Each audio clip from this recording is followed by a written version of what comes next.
Grant Gustin. Don't miss the season finale of The Flash this Wednesday at 8, 7 Central on the CW. I'm the effing president. Take me up to the Capitol now. Now at 10, bombshell testimony from a former top White House staffer about President Trump's behavior on January 6th. Plus, a surge in demand for emergency contraception has some pharmacies limiting purchases of the morning after pill.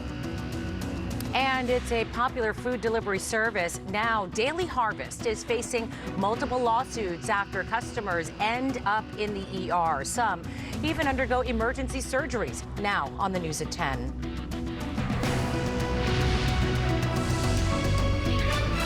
Good evening, I'm Cher Calvin. And I'm Pedro Rivera. Micah has the night off. Today's surprise hearing of the January 6th committee is giving us the most complete picture yet of former President Trump's actions as his supporters stormed the Capitol. A top aide in the Trump White House testified Trump knew many in the crowd had weapons, but the former president said they weren't there to hurt him.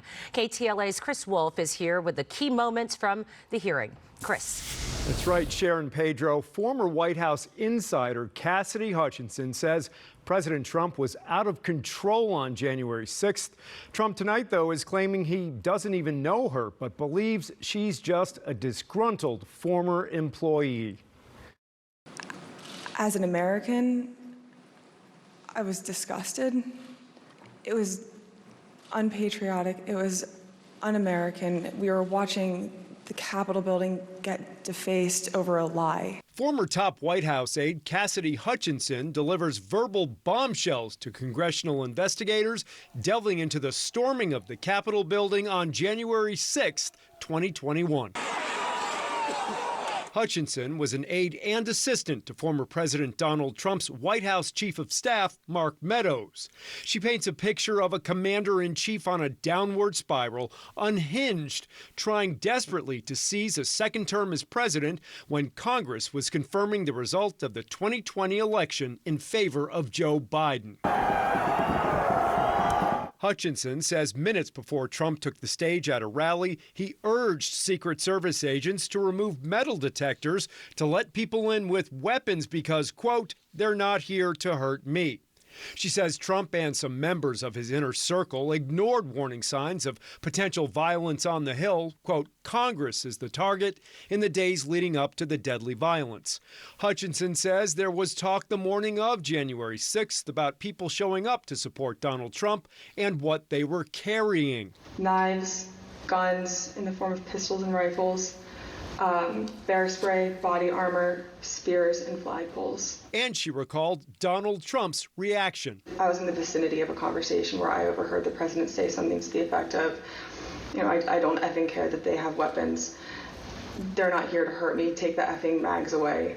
Let my people in. They can march to the Capitol from here. Let the people in. Take the effing mags away. Mags are magnetometers or metal detectors. President Trump was aware that a number of the individuals in the crowd had weapons and were wearing body armor. And here's what President Trump instructed the crowd to do. We're going to walk down, and I'll be there with you. We're going to walk down. We're going to walk down. Anyone you want, but I think right here we're going to walk down to the Capitol. And Hutchinson says while in the motorcade following the rally, when the president learned security agents were driving him back to the White House and not the Capitol, he exploded. The president reached up towards the front of the vehicle to grab at the steering wheel. Mr. Engel grabbed his arm, said, "Sir, you need to take your hand off the steering wheel. We're going back to the West Wing. We're not going to the Capitol." Mr. Trump then used his free hand to lunge towards Bobby Engel. Hutchinson also testified that Meadows and Rudy Giuliani asked about being pardoned in the days after the attack. The hearing ended with Republican Liz Cheney showing tweets that suggest attempts to intimidate witnesses before they testified. More hearings are planned in July. Back to you. Chris, thank you. Some major pharmacies